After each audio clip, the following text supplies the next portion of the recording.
Hey guys, quick question. Yeah. How would you rate me and Mom these days? Like, how good a job are we doing as parents? Well, I think Mommy gets an A+. You, B-.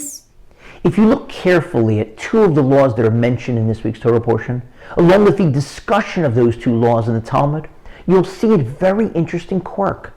You would think that the punishment for a child hitting a parent would be far worse than the punishment for a child cursing a parent. But in fact, the opposite is true. There's a worse punishment on the books for a child who curses his or her mother or father than for a child who hits a parent. Why? Because God knew that children are going to take seriously the prohibition against hitting a parent.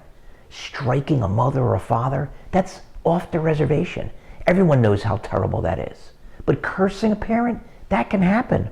A parent doles out a significant punishment because they feel that it's necessary. The child may lash out. Oh, such power, it's wrong. Dad, what are you doing? It's Shark Week. No television for a week. What? Oh! Okay. This house is a prison! And so God ratcheted up the pressure, increased the punishment so that children would take seriously the prohibition against cursing their parents, as seriously as they do the prohibition against hitting their parents. The sages did something similar in a different area. They say that someone who embarrasses someone else in public has no share in the world to come. Pretty horrifying. But the sages don't say that about someone who murders someone else. Now, obviously, as bad as it is to embarrass someone in public, and it's terrible, it's not as bad as murdering someone. The sages understood. We know how serious the prohibition is against murder. We're careful not to violate that prohibition, but we're not careful about the prohibition against embarrassing others in public. And so the sages wanted to dial up the pressure on that one. And so they said someone who embarrasses someone else in public has no share in the world to come.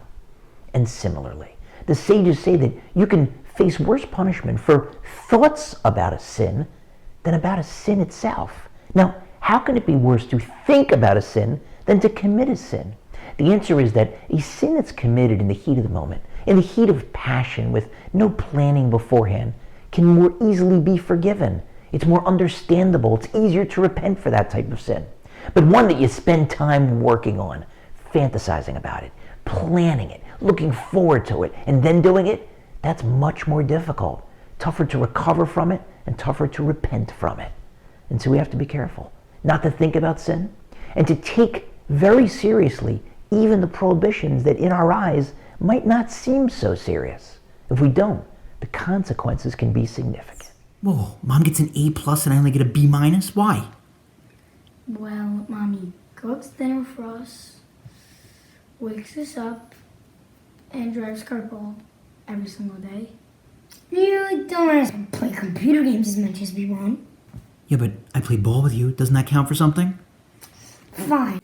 You get an A-.